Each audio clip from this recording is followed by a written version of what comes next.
Hello and welcome to Downtime Fun. I have taken a few moments of rest after the crazy pumping of content last month. If you have missed what I did last month, you can click on the top right now to see my 30 shorts in 30 days summary video. Anyway, today we are back to solving more new puzzles, and this one is a beautiful one. This is the Boxy Packing Puzzle by Laszlo Molnar, produced by Cubic Dissection. There are only 61 copies in the world, so I'm pretty lucky to be able to obtain one and here to share with you. The puzzle arrives in the usual cubic dissection white box, but I was surprised when opening it that the puzzle comes in a solved state. This is a packing puzzle, so the goal is to pack all the 5 pieces into the box so that it can be closed completely.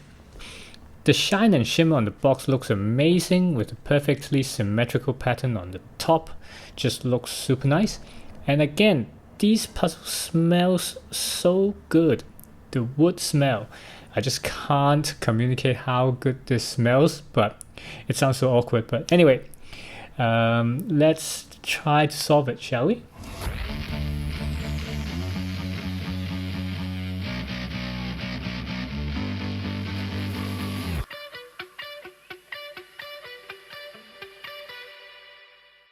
Okay, so I had found some help to disassemble the puzzle so I won't have a chance to spoil the solve.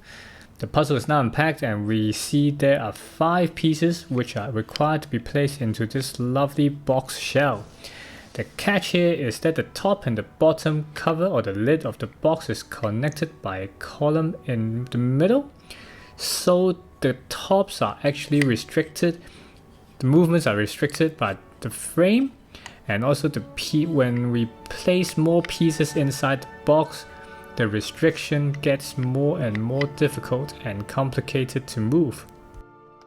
So let's start the clock, and the first thing I usually do with these packing puzzles is to try and work out how the pieces should be placed when it's inside the box, but we'll try to think about how they are placed outside, if that makes any sense. And then we'll try to put them piece by piece inside and make sure the restrictions, we can work around the restrictions. And the box itself is it's a 2x4 this side, and then it's a 3 voxel wide box, so it's 2x3x4. And the red circle here shows us where the column is, or the dowel, and that is where the restriction comes in. There are 5 pieces. Every piece of them are 4 voxels big, so altogether there are 20 voxels that we have to put into this box. And given the box is 2x3x4, my math, if it's done correctly, it should be 24 voxels inside minus the 2 voxels that will be used up by the dowel itself. So there are 22 voxels of empty space to place the 20 voxels in. So there should be 2 empty spaces after we put everything in. And this is one of the possible solutions or orientation that the pieces can be put or placed. Now when I was thinking about the solution or how to place them, I'm thinking how the last piece will go in. It's very likely that the piece will go in something like this. So there should be a 3 voxel wide piece going in, which only makes sense because of the dowel restriction. And if I place it like this, it's a little bit difficult or tricky to visualize how to place them in because of the restriction, but I try my best to see what sequence will make more sense. It's obvious that the 1x4 column piece is on the side. There are not much of an option for that piece, so it has to be placed like so. And you can see there's a hole inside which I have to cater for the column connecting the 2 lids. And I'm thinking about how the box or the lid can be, or the frame is moved, can be moved, so I can place, for example, this L shape. Can I move past it through like so? Okay, and now after fiddling with the box and the pieces for a while, I have a better understanding or concept of how the frame can be moved, and I can continue to visualize how the pieces should go in and which should go in first and the sequence. This is a possible solution.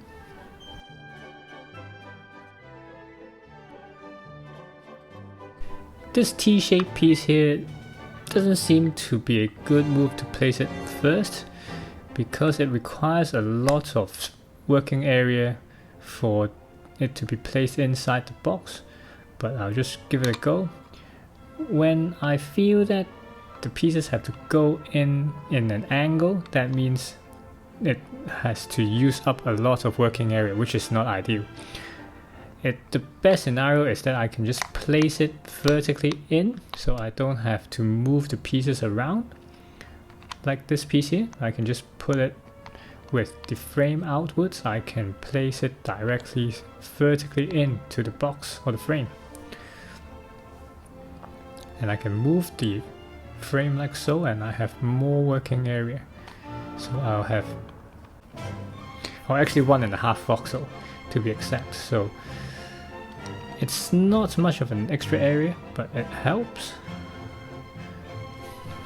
Another possibility is to have the L shape placed like so, so I can have the frame have an L shape relative to the lid. That's a possibility. After a few more tries to think about how this should be placed, I come up with this combination here. So the L shape is placed horizontally, but the T shape is vertical like so. If I place, because I think the trickiest piece is the T shape. If it's placed horizontally, it takes up a lot of space. So this, I can save some space. And then the S-shaped one placed like so.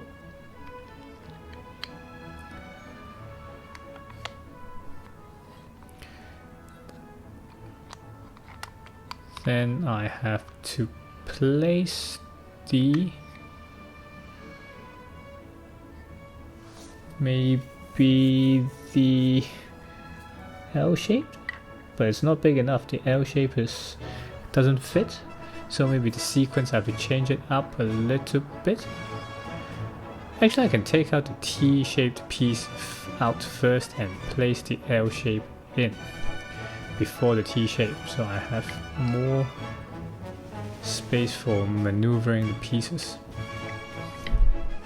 So with the S piece inside, I can place the L shape like so, as I've mentioned earlier. So the opening can fit the L shape in, and also I place the long 1x4 column at the bottom below the L shape. So I have some more area for movements. Now I can move the lid piece like so down and swivel it, and now I can place this square shaped piece like so. And have I got it? Maybe. How should I put this? Not quite there. Something is still stopping me from moving it, but now I have some realization. I can just swap the two pieces so I can get the T shape in. I can make space with the T shape by swapping out or swapping the two pieces. Okay, so we set with the S shape piece inside. First we place the L shape in, and then the long column 1x4 piece on top of the L shape. It's basically the same as the attempt just now, just to swap the L shape and the column piece top from bottom. So I'll just swap places.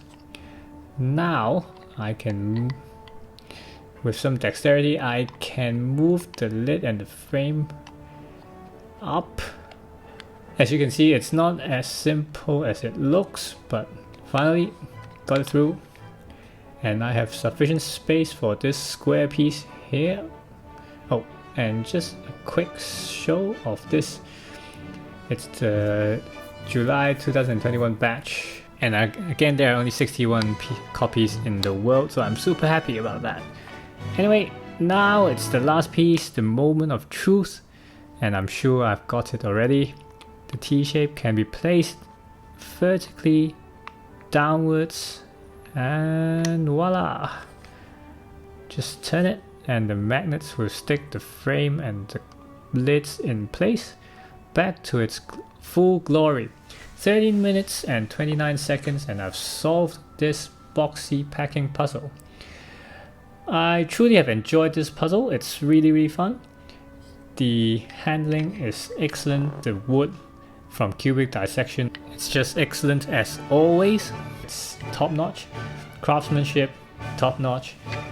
It's a beautiful piece of art, and being a puzzle itself is just a bonus. So this puzzle is solved in 13 minutes. It's much quicker than I expected. It's a very fun box. The difficulty is leaning slightly on the easy side, but I have no complaints whatsoever. The build quality again, it's amazing. The restricted entry mechanism is something new to me. I've tried the Akaki's picnic baskets and the frame jigsaw, which are also restricted packing puzzles, but this one, it's more dynamic where the box, the lid can be moved around, so it's another layer of fun. Anyway, that's about it for this video. Thank you very much for watching. If you have enjoyed this video, please give it a thumbs up, subscribe to my channel if you haven't done so for more puzzle videos, and leave a comment if you have any other packing puzzles which you think I should try out. In the meantime, take care and I'll see you in the next video.